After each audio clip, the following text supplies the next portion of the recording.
All right, so my friend Shane and I are with a good friend, I will call her a friend now, Barbara Bauman, here in the foothills of southern Missouri, just on the edge of the Ozarks. We had quite a remarkable experience, and I might share that at the end, but I want to get right into this. That for the last 3 years, Corey and myself have been really getting into the Book of Mormon and talking about what the Book of Mormon teaches and the message. And at times, people have gotten a little upset with that because of things we've presented. We think sometimes conflict with traditional church teachings. Recently, Shane and I became acquainted as Corey kind of got busy and stepped out of the podcast area right now as he's been traveling.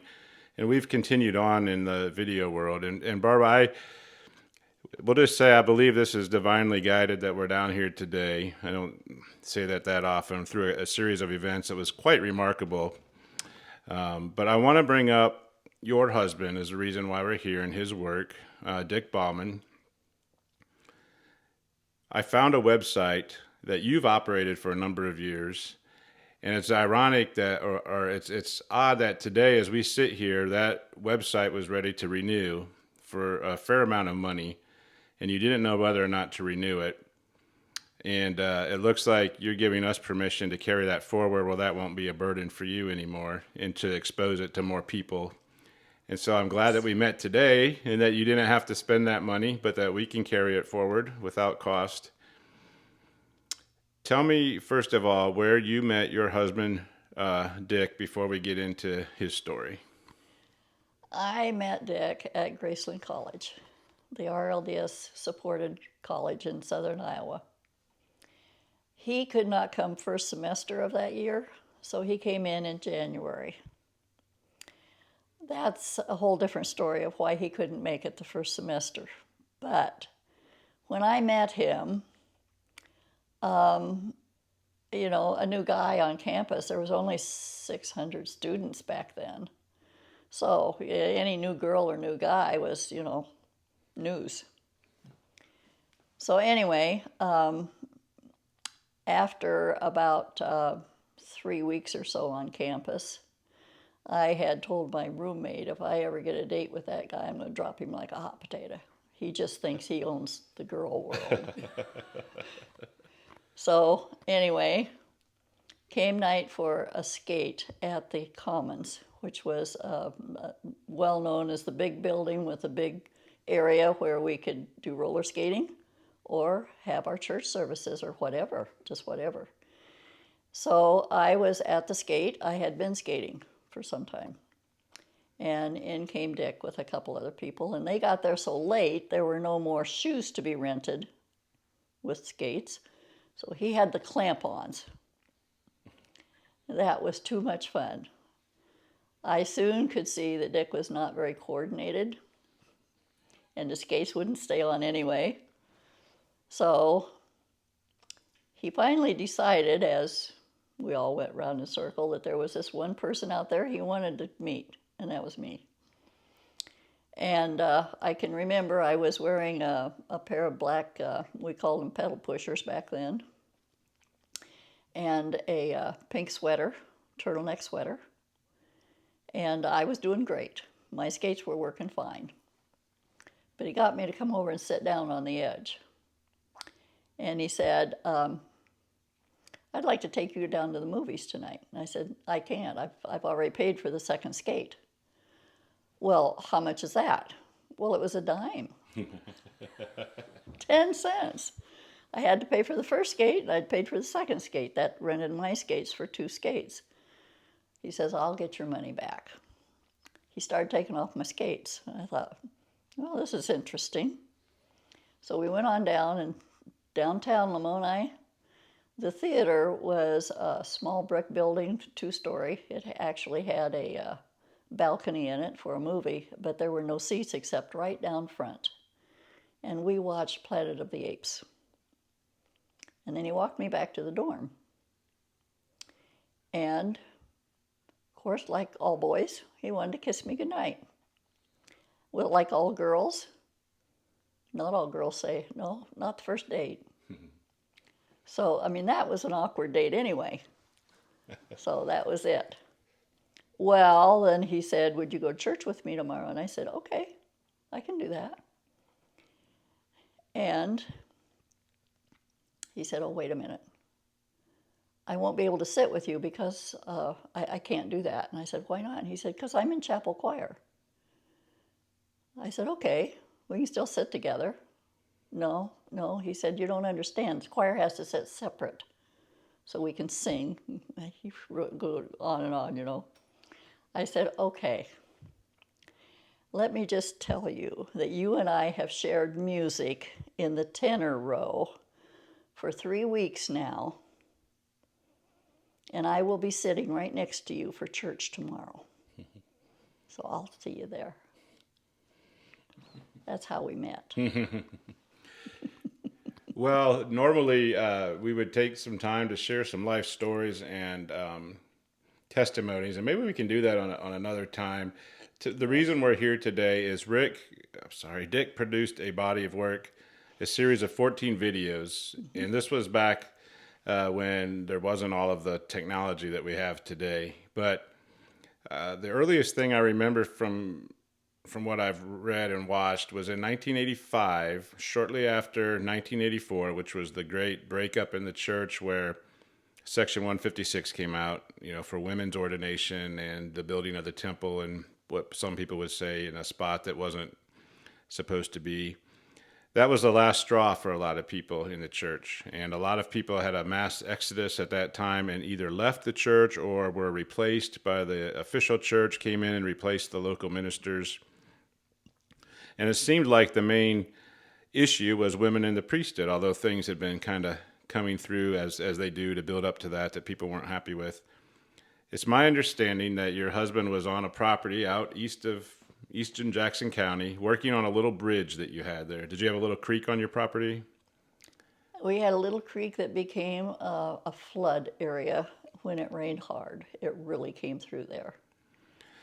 Tell me, if you would, in your words, how he shared an experience that he had or about that experience. Do you remember? You might have to remind me just a little Okay. bit. I remember that the whole culvert had washed out, Okay. and he was trying to repair it enough so we could get back and forth. Okay. Well, I listened to his testimony on one of his videos. I've been able to watch most of them. What he said was, as he was working there, the Spirit of the Lord rested upon him and told him that there was a separation coming. And of course, looking at what had transpired in the year before, he thought, but the Spirit told him it's not over women's ordination, it's not over liberals and conservatives, it's over those who will believe the words of the Book of Mormon and those that won't. That's right. That's what caught my eye on the internet. Not to mention that he says on that internet site, which is just one page of his little testimony, he says the Book of Mormon is the standard. Now, recently we've been talking about that, and most people are excited about that. There's a lot of people, though, that get upset when you bring that to fruition. But it seems like that put a catalyst in his life to start a journey. Is that correct? Yes, it did. It really did. Several things gave him a start through the years that we were together.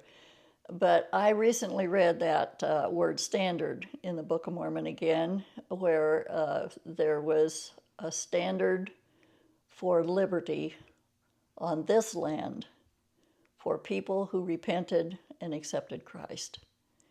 And that is a real, that's a call to Jesus. Because the native people already have a beautiful spiritual life. They've got the answers. What's happened is they have also strayed some in those basic beliefs. Because when I read things that different chiefs have written, their 10 Commandments are written better than ours. I mean, they're common sense and they make sense. And if we live by their 10 Commandments, we're doing just as good as if we read them out of the Bible. So we know that God has been working with these people for a long, long, long time. The Book of Mormon, of course, is a history of some of those tribes long ago. And they were given a promise that even in the last days, when the people, their people, would repent and turn back to Christ, the land, they would be in charge of the land again. That was recently spoken to them in prophecy at Washington, D.C. in the last month. And I don't have that prophecy available. Well, that's interesting. But I was told that by someone that was there. So early on, this is going off of the videos I've watched. Early on, and this is way back when you lived in International Falls, Minnesota, which was a very cold climate. Dick was in the home of a Baptist minister and two members of his congregation. And that man railed against him or said the Book of Mormon is a false book and started saying bad things about it and even looked like used a few expletives. Something happened there. Do you know that testimony?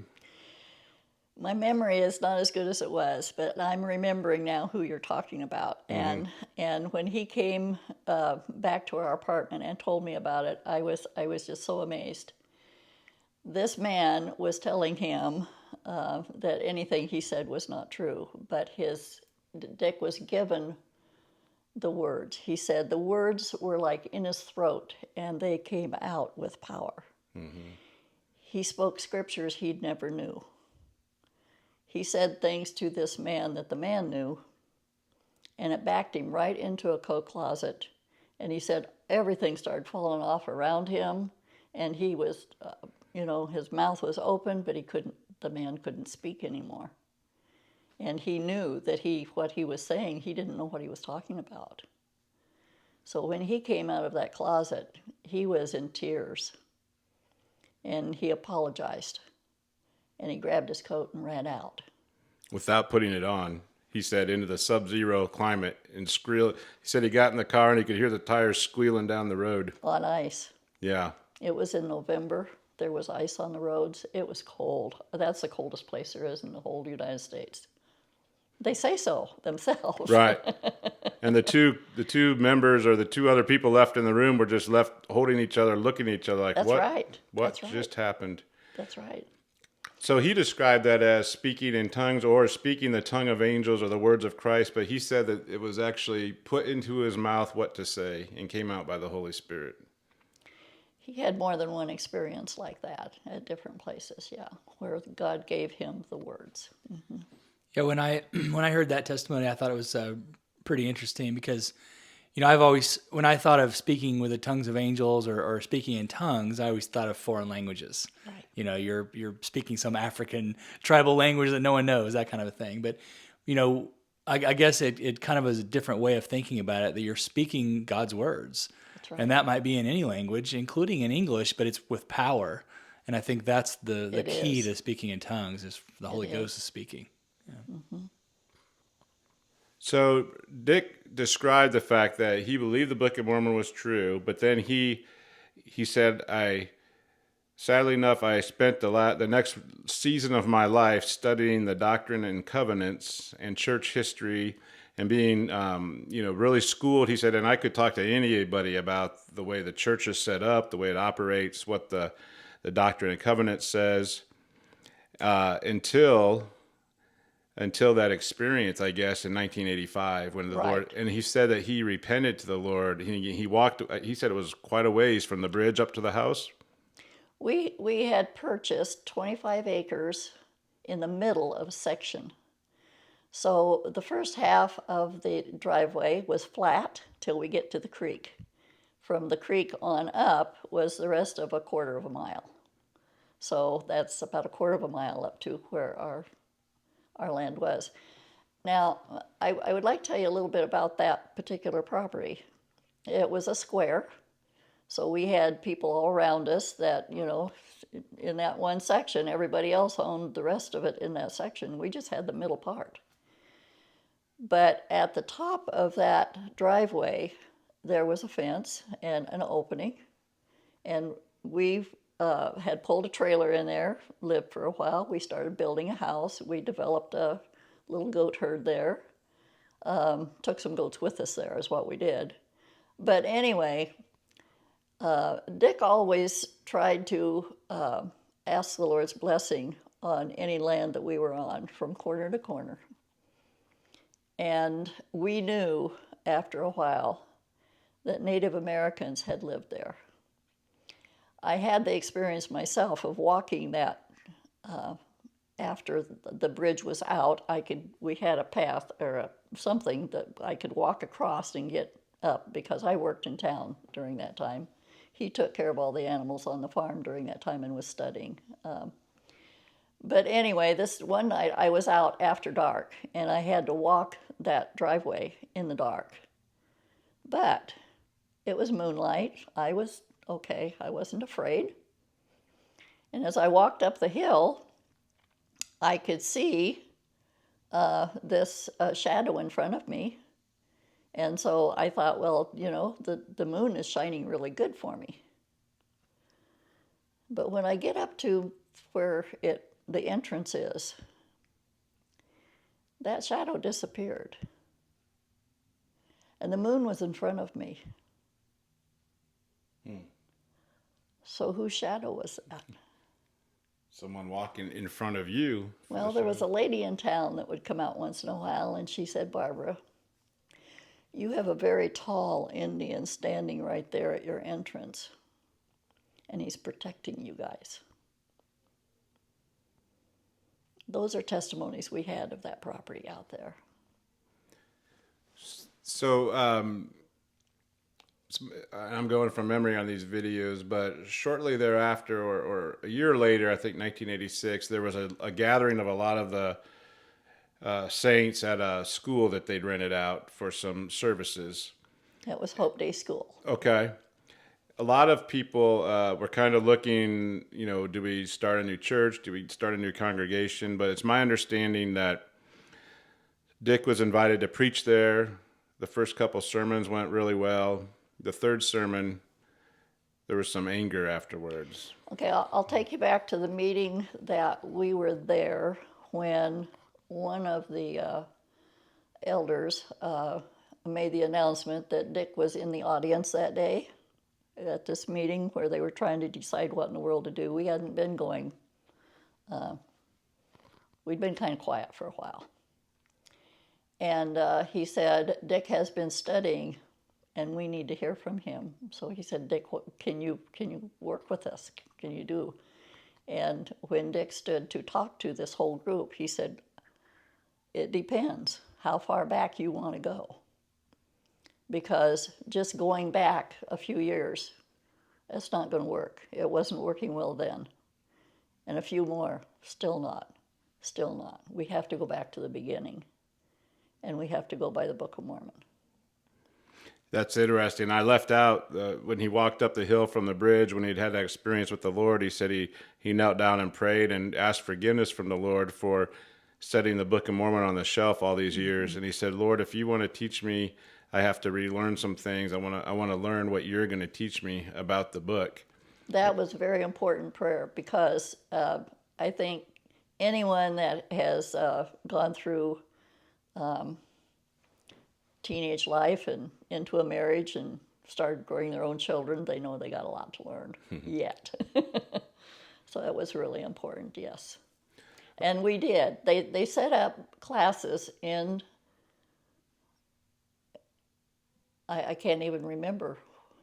I don't think it was at the school. He mentioned It was a Glendale gymnasium. Elementary Gymnasium, maybe. Okay, that probably was right. And yes, they had him give the first sermon. And so you might have to help me remember the names of those sermons that he gave. I don't know the names of them, but they were well received, he said, and on the video. It was about the remnant. And this land being for the remnant of the seed of Joseph. And on the third one, I'm not sure exactly what the specific topic was, but some of the things that he's been involved in, which one, like you said, how far back are you willing to go, shows that the church has left the Book of Mormon, and then that kind of thing. And there was quite some anger at the end of that. He says in his testimony that even... Okay. After the third sermon, we were standing outside where people come out and say whatever they want to say to you. And this one, he was a priesthood member. He'd been out to talk with us several times. I can't remember his name. That's a good thing. But he was ready to, he had his fist drawn back. He was ready to grab Dick by his collar. He was very angry. And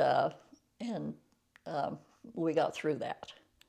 I can't remember now how that stopped, but it stopped. We walked away from that whole situation right there. We just walked around the corner, and our friend that did the filming says to Dick, "What's going to happen here?"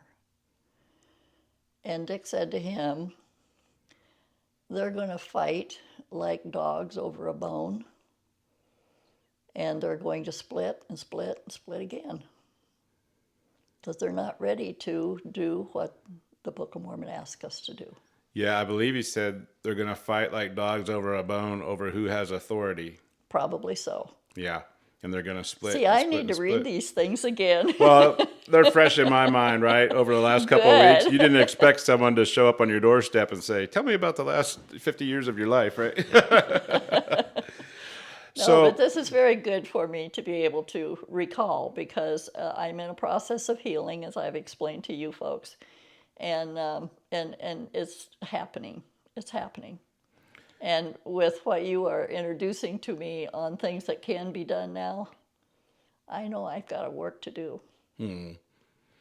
Well, I'm assuming that there were people that were interested in what Dick was teaching about the Book of Mormon and the Word of Absolutely. God, plain and precious in the Book of Mormon.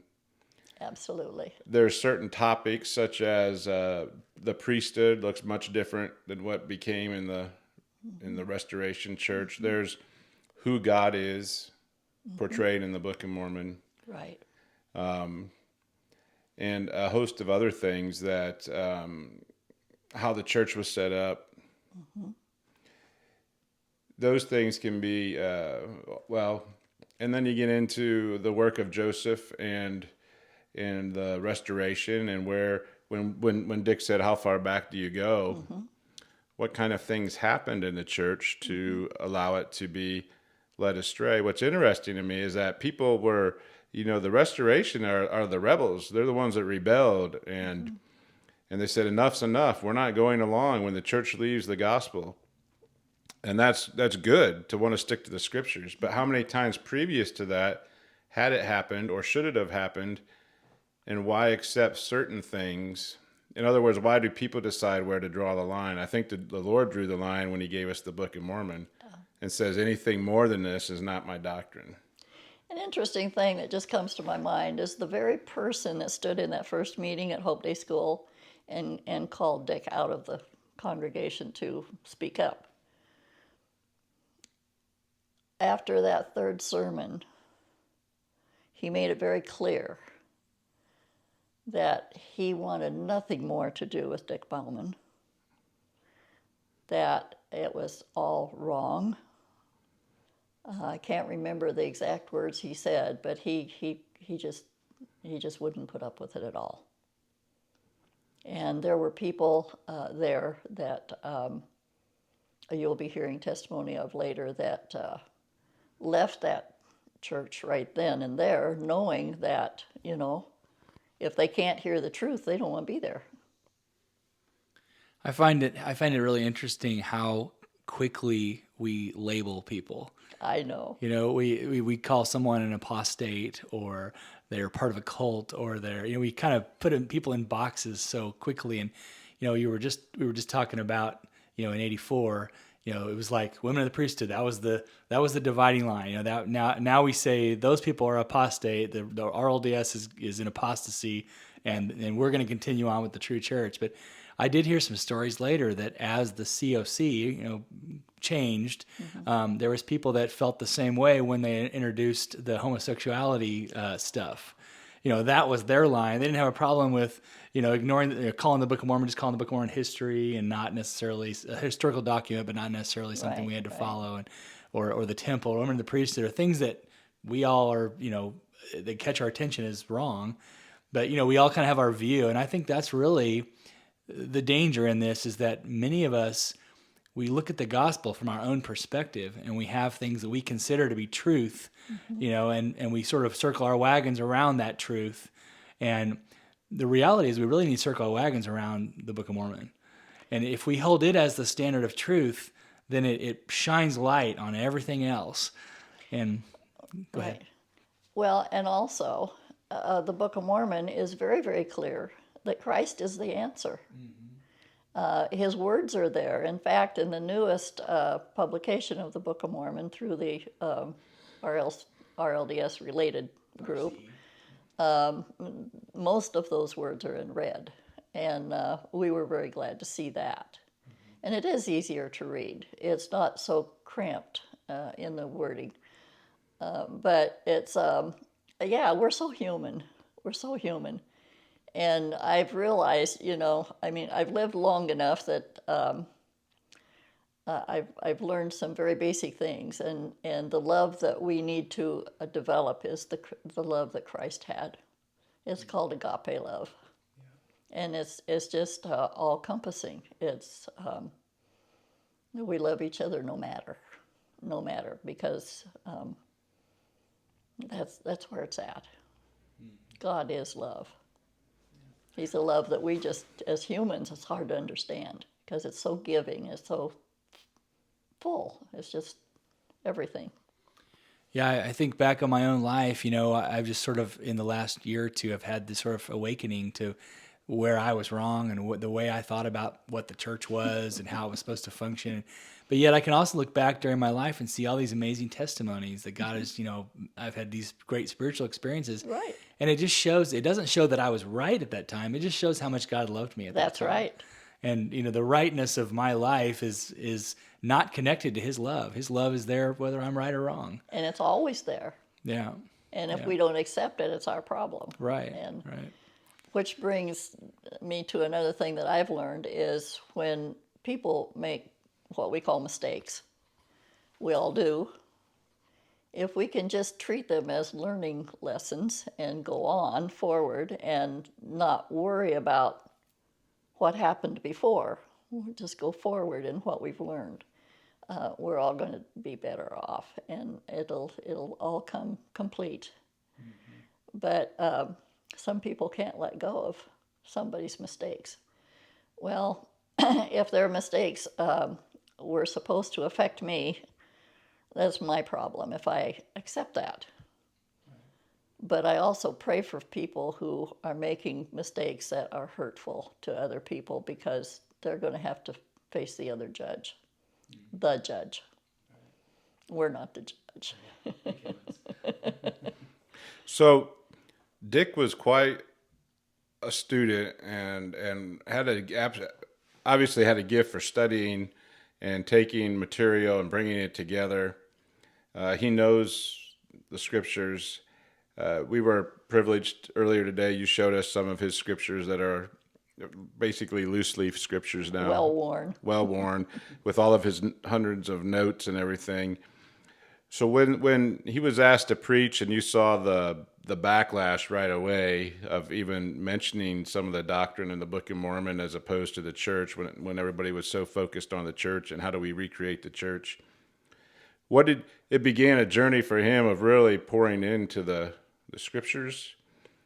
What was that like? Did you have people that came and appreciated what he said? Was there a movement of people coming together? What happened after that? Yes, there were people that came out to the farm and talked to him often. Some were there to learn. Some were there to chastise. We had all kinds, but there were also people that we were protected from. And they were people that we thought were friends that evidently were not, because they told us later, we've been out there several times, but we always get distracted and don't make it up the hill. Okay, that's all right. But it was quite a struggle, because I can remember going to the little food store on the edge of town that was run by the saints, that after those classes, there were people that we thought were friends all ages. When I walked in that store to do my shopping, it was silent. And I just felt like there was ice daggers coming up my back all the way through it. Now later I found out that one of the cashiers there was a person that I got better acquainted with not very long ago. He's since passed away, but he remembers me coming through there. And he agreed with what my husband was teaching, but he wasn't voicing, we didn't know that back then. There were a lot of people who agreed, but I think they were afraid to say so because the leadership of the church was not very happy with someone who spoke so boldly. But that's the way Dick was. And it was a gift. It was definitely a gift. All of that was a gift. So he wrote a lot. He wrote some pamphlets and booklets. You told me a story, and without mentioning names, but I want our listeners to relate that this spirit in the church, or the spirit of I would say the adversary, through the history, trying to shut down when people come to the same kind of conclusions, decade after decade, and make sure that those ideas don't go anywhere. You shared a testimony with us about a man from Australia who had came across a pamphlet or something that Dick had written, was excited, wanted Dick to come over and share. Talk about what happened, without using any names, of course, but talk about what happened when that, just show the lengths that people were willing to go to prevent certain things from coming out. Well, he was in, of course, they were there for a conference, I think. Whatever the reason was, they were in Independence for a reason, and he had gone to this elder's home, and that booklet had been passed around by neighbors.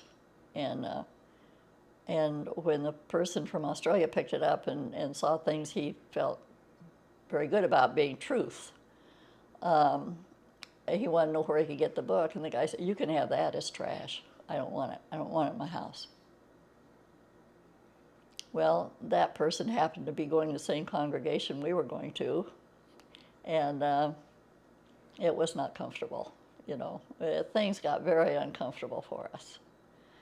And we could have stayed, we were doing fine on our little farm. We were maintaining and everything, but it was not easy. It was a real hardship.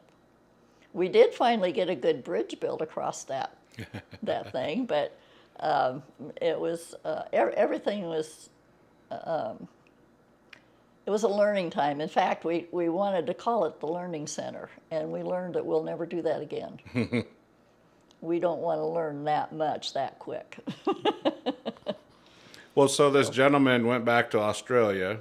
He did, and only to find out that there were men from the church that had preceded him. There are ways that everybody knows what everybody else is doing. You know how that goes. And so by the time they got back to spread what this person he'd been at our home for a gathering of people just learning together. And actually was baptized into Church of Christ with a little C on church. And was to function as an elder, as he always had. But when he got back to his homeland, he ran with opposition all the way with friends he'd known for years. They were prepared not to listen to what he had to say. And why was that? What happened that you said a couple ministers had flown over there? We had heard that a couple that we knew had already been there, and were not agreeing with what Dick was doing. So they went on the offensive, kind of prepared the people, you're going to hear these things, don't pay attention to it. Evidently, I'm assuming that. I don't know for sure. All I know is that elder, once he was there and had tried to visit everyone he knew, he gave report back. And he used to call us from Australia, give us a report, find out how we were doing. It was his dime, I'll tell you. We had no money to do things like that. But he kept in touch with us for quite a while, and finally he said, Dick, I just can't do anymore. There's just no way. Now, maybe that's changed by now. I don't even know if I don't know who's still alive at this time, you know. We pray for people like that they'll receive some guidance and help and whatever. But it's the Lord's plan. Here's the deal. It's not our plan. We keep thinking, we got to make plans. We got to do it this way, you know. It's not our plan. It's His. Well, people are probably listening now, wondering, they're getting a little idea of something, but kind of wondering, what are you talking about? What is the big secret here? And really, it's the plain gospel of Jesus Christ There's in the no Book secret. of Mormon. But about 20 years ago or so, Dick was persuaded by friends that, you've been teaching for decades now. You need to put your teaching onto a format, a video. Right. And at the time, that was they're very well done, but they don't have the tools. They didn't have the internet and everything. But he recorded a series of 14 videos with such topics as God, what the church was like, priesthood, the doctrine of baptism and having the Holy Ghost given to you, the plan of salvation, eternity. And a lot of these things, well, all of these things follow what the Book of Mormon says, but at points they become at odds with what the church has taught at times. And so you've given us permission to make these videos available. Yes. Where people can watch them on YouTube. So we'll be doing that and just direct people to that without doing anything more to them. They can watch them as he recorded them. When you ended up moving away from Independence eventually, from the Independence area down to here to southern Missouri, and you did tell a cute little testimony or cool testimony about a goat. You want to share that? Remind me. Well, you said... Oh, is this when we were looking for a goat? the Lord told him, he said, what do I do now, Lord? He said, buy a goat. But it was a kind of a cool testimony. Well, we weren't living down here then. We were still up there on the little farm that we were renting. Gotcha. And and that's before we moved up on the hill on that 25 acres. But he had finished teaching the class at Enoch Hill. And so what was he to do? Because that was his life. Total study. I mean, that was what he did. And so he was kind of lost as to know what's next. So he fasted for 3 days. And when Dick did a fast, he pretty much did a total fast. He would drink water, but quite often he got no nourishment at all. He was pretty serious about it. On the third morning, he told me, he said, I don't believe this, but I heard a voice tell me this morning, you need to get a goat. And he said, I don't know what to do. He'd had a bad experience with a goat. I don't know if you want me to tell that whole story. Sure, that was part of the good part of the story. Well, all goat people know that the buck goat is very important in a herd. He's also the stinkiest one in the herd. And we had been then looking for goats to buy because we need to get a goat. A goat, the Lord said, not a herd. But we got a herd. He picked up several and we had a herd. But in the process, the first place we went was he finally got permission to visit where the buck was kept. And he enjoyed petting the buck's face and his beard and, of course, that buck was just in heaven because someone was paying attention to him. But Dick didn't realize what a horrible smell was left on his hand. So on the way home, of course, back then, our LDS people were saying, chocolate's that's a sin.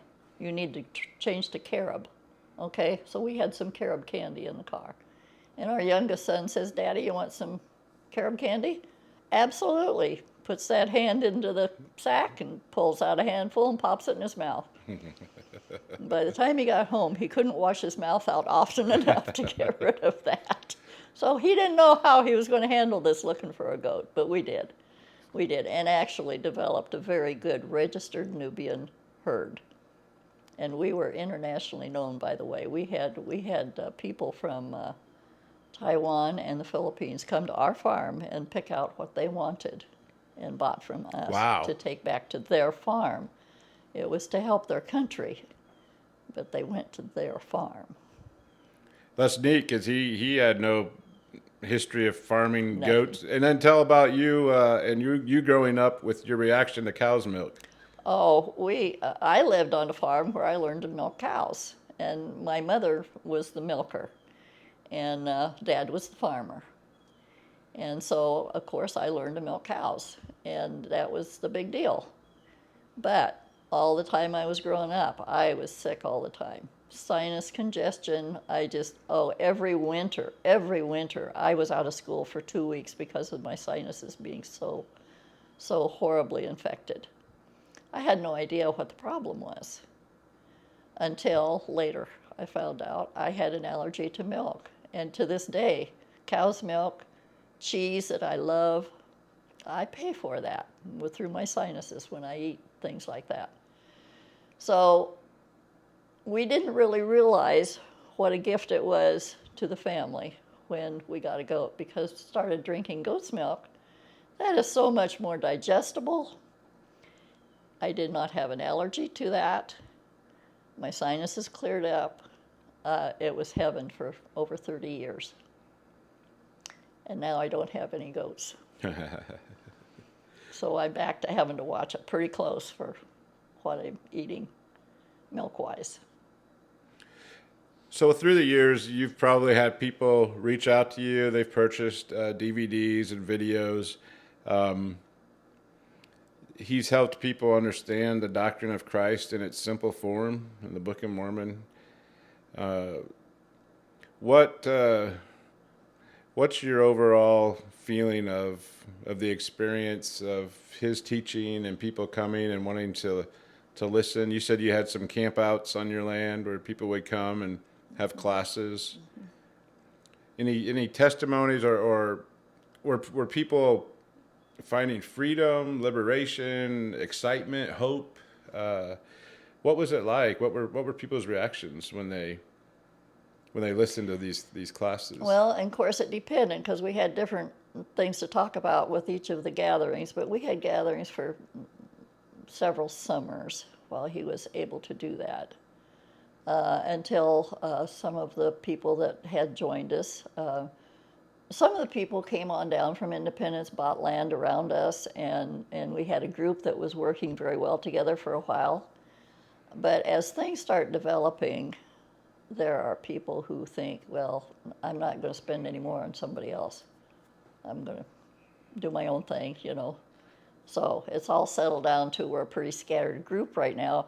But I think it's been a blessing because it has broadened the testimonies of the people. From the people who are true believers and have functioned that way yet, we're scattered. And there's not very many of us from that original group. But we've reached so many others around us. So that's been a real blessing. I'm just excited that this is going to be reaching like a lot farther. I hope people will call and talk to me. I'd love to have the company, but not too much. But it's very important to get the message out of the simple truth. And I feel the Book of Mormon has that simple truth, but then so does the Bible. It was so much clearer to me when I finally read the Book of Mormon from cover to cover, which after Dick was gone. I didn't show you my Book of Mormon. It's got all the markings of everybody that's ever taught Book of Mormon, because I was in those classes. I underlined and I did everything. But it didn't come as clear to me until I read it myself, where Abinadi said 5 times, God himself came in the flesh and sacrificed a human life for everyone. Everyone. It's our choice whether we want to be the ones that stay with him. It's our choice. But he died for everyone. And it just made it made the Bible so much more clear to me. Now, my leaving an organized church that I did, where I was brainwashed that if I wasn't a member of that church, there was no way to heaven anyway. That we were the only ones that had the only truth there was. I'm sorry. That God doesn't work that way. And once I realized how free I was, the freedom that I feel that I can talk to anyone in any religion, even if they have no religion, I'm free to talk to them about what I know and how God has worked with me in my life and my family and what I know that's true. And it's such a blessing not to be tied to doctrine and dogma. It's all there in print. It's free for everybody to read and to understand, to ask questions, to pray about, whatever. It's free. Simple. Yeah, I think one of the things that's exciting to me is, when you look at the fact that it says clearly that God is Jesus, that it wasn't an extra person or a side person that came and made this sacrifice. So God himself took upon himself flesh and paid that price for us. And he was the only one that could, because he was eternal, and it had to be an eternal sacrifice that was made. When you think about all that, and then you apply it to the forgiveness of God and the blood that was spilled by him for us, there's those out there that are carrying burdens of sins that they committed in their past.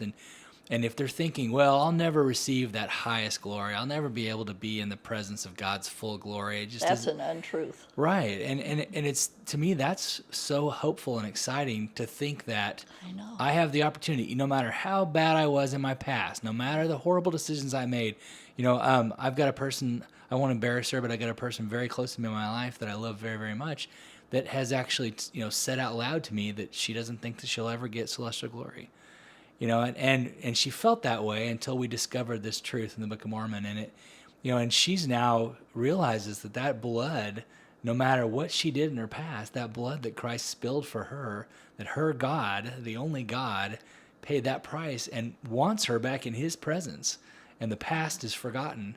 That's just a beautiful message. The thing is, when God forgives, he forgets. Right. It's not important anymore. Right. We're the ones that can't forget. Right. And we can use that as a reminder of not to do certain things again. Right.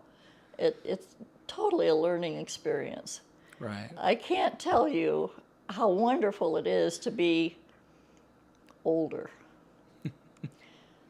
It's not so wonderful physically sometimes, but to know the things I've learned over the years and how it's so unimportant what I thought was important.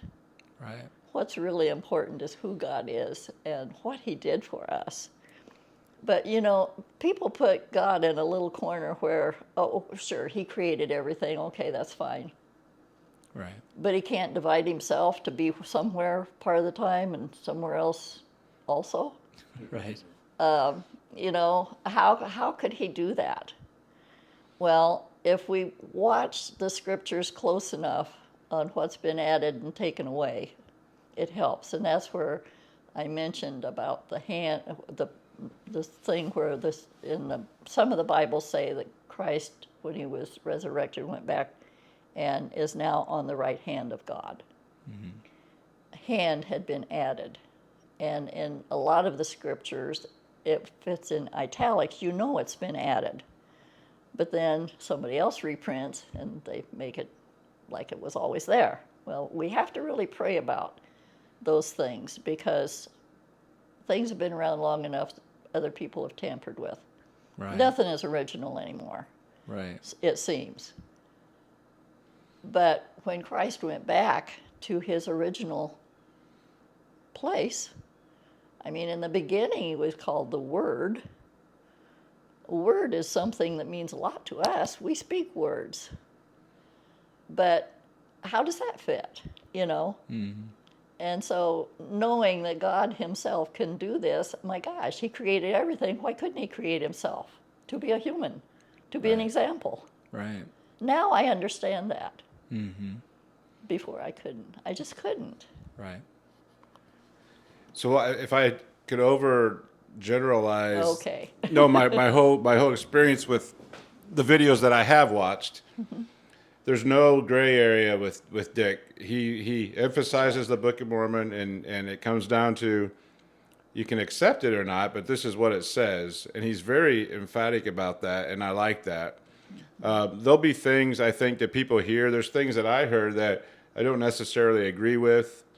I'm still pondering those things, and that's okay, and that's where people really where communication breaks down. That there's so much things that I really have liked and believe are truth that the things that may be off. I mean, nobody's perfect. Nobody's 100% on all of the time. You set those aside. It's not important to me. The very basics of it, of the gospel of Jesus Christ and the doctrine of Christ, it's so easy to be of one heart and one mind on the Book of Mormon because it is so simple and black and white. And that's why I can read things and I'm like, well, I've come to that conclusion myself. And here's someone 40 years ago that was teaching that, and people were either happy or unhappy with it. But people will hear things, and if you hear things you don't agree with, that's all right. That doesn't mean you throw everything out. You got to realize that he was doing all of this before the internet.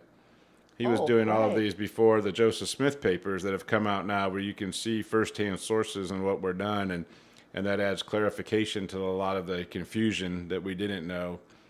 But he did so much just between what I think was the Holy Spirit and him reading the Book of Mormon and giving him the ability to teach people that and to make it simple and present it in a way that's simple and repetitive and Right. leaves a lot, no room for confusion.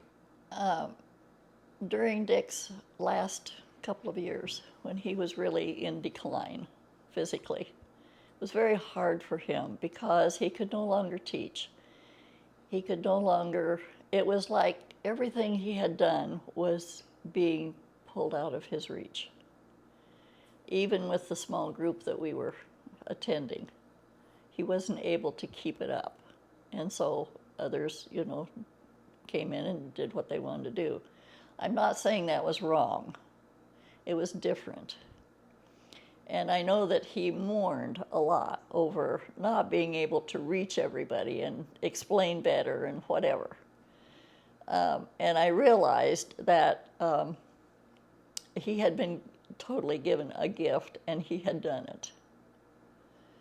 So when his heart attacks came often and final, I've had no mourning over the passing of my husband. Now that's pretty rare. I miss him. I don't think he's totally gone because I've had reminders in my home of things being misplaced from where they were because I found them. I'm expecting some more things to show up. But they were pulled out of where he knew where they were. I didn't know where they were. They were important papers. But they showed up in plain sight one morning. Who could have done that? No one else knew where they were. If Moroni can move metal plates from here and there, I think maybe you could get a little help too. Well, and I had an experience one day with a butterfly.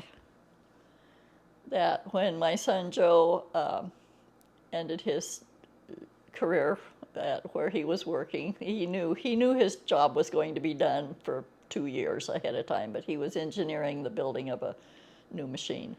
And when that was done, the company let him go. Well, we were on the farm that I'm on now, but it was after Dick had passed. And so when us girls were going down into the area to do chores that morning, here comes my son, who had just lost his job. And we said, uh-oh, we know what that means.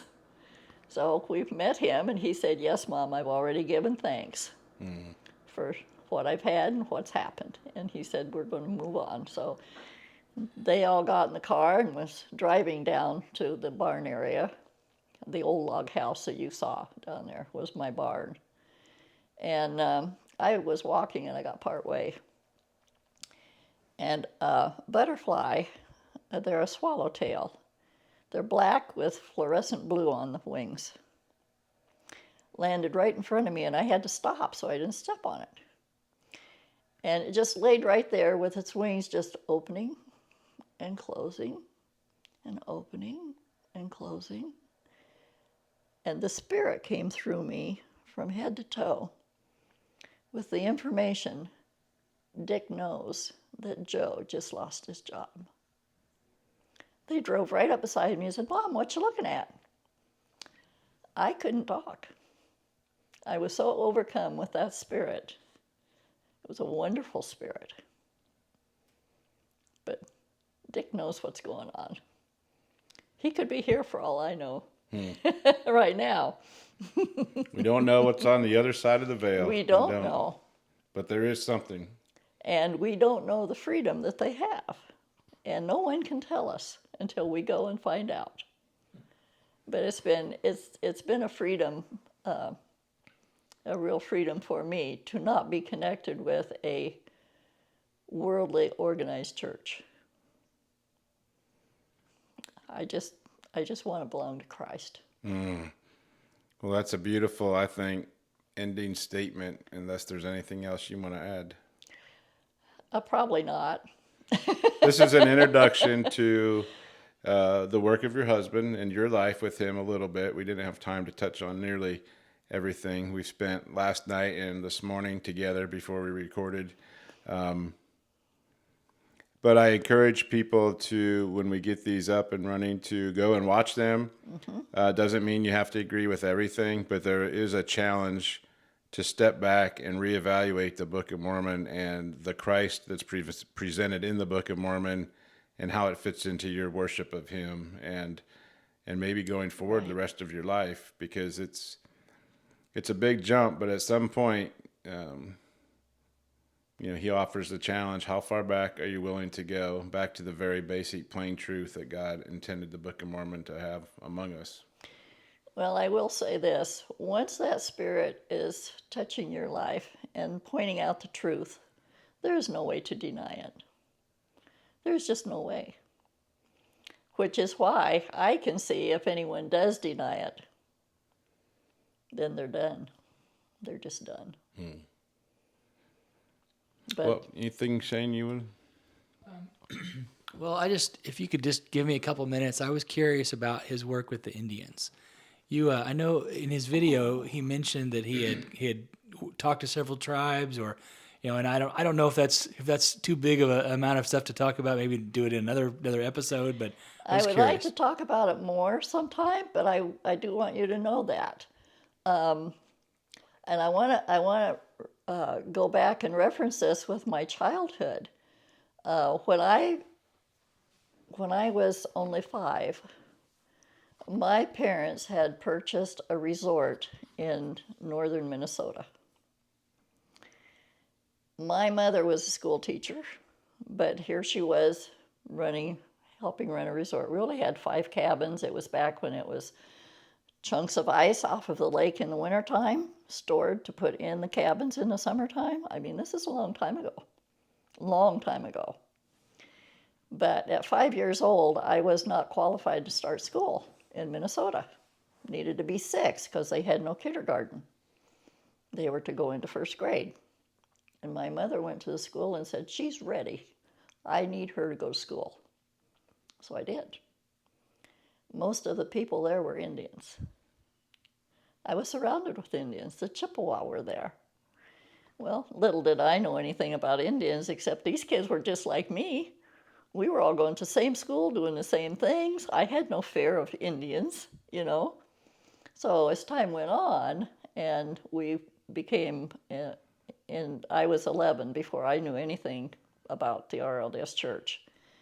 But it was through my mother and her sister and relatives that Mom took us girls to church. And so at 11, I was baptized, RLDS. But never forgot about the Indians. So as we grew older and wanted to be with people, we made it a point to become acquainted with people of the Indian nations. So we visited with the Sioux, and the chief there had become a Christian, and he wanted Dick to be his partner in helping his tribe because he couldn't trust anybody in his tribe. That lasted not very long because then that person passed away. So we lost that contact, really. And we were so busy we couldn't keep up. We were a long ways away. We were in southern Missouri, or mid-Missouri at that time. That's way up in South Dakota. Yankton Sioux, okay. We also, anywhere we went, when we went and lived out in Oregon for a while, we became acquainted with the Warm Springs Indians, and the elder there worked with them, so we had a contact there. More recently, we made a trip up into Saskatchewan, pretty far north. In fact, we had to stay in a motel over in Clear Lake, Alberta, which is pretty far north. But those people were wonderful. We learned so much from them. And actually went back. They wanted to hire him to be on the reservation. But that didn't work out either because I needed to be home with the people there. And so Dick had to give that up and come home. But yeah, we were always trying to be. And then, of course, I mentioned a lady in New Mexico from the Apache tribe had come and stayed with us. And she's the one that gave me information about our trip the trip that she took to Washington, D.C. on a prayer walk. And that was in July of this year, where the Indians were given a great promise for this land. So I'm glad you brought that up. I'm glad that's on this tape. And that'll be talk for another time. I've got a tape on our visit to the Cree up there in Saskatchewan. Mm-hmm. Yeah, promises yet to be fulfilled. Mm-hmm. But maybe perhaps shortly we may see some of this beginning to come to fruition. Well, I might add the scripture I mentioned to you earlier about the end of the world. We don't need to fear the end of the world, because the end of the world has to do with the conclusion of the system of things as translated in Greek, which we're seeing now. And it's not God's people that are causing the systems to break as much as it is the people trying to be in charge. But it's happening, and it's happening in every system we have. Every system has been bombarded. So it's an interesting time that we're in. We can expect change, and we don't need to fear. We just need to learn to love better and more. Well, thank you for being willing to share your time with us. We'll see where this goes in the future, but I know you've got a lot to share, so hopefully this gives people a good introduction to some resources that'll maybe benefit them in their lives and help them rethink a few things. So we just need to be willing to help each other. Well, thank you, Barbara. You're welcome.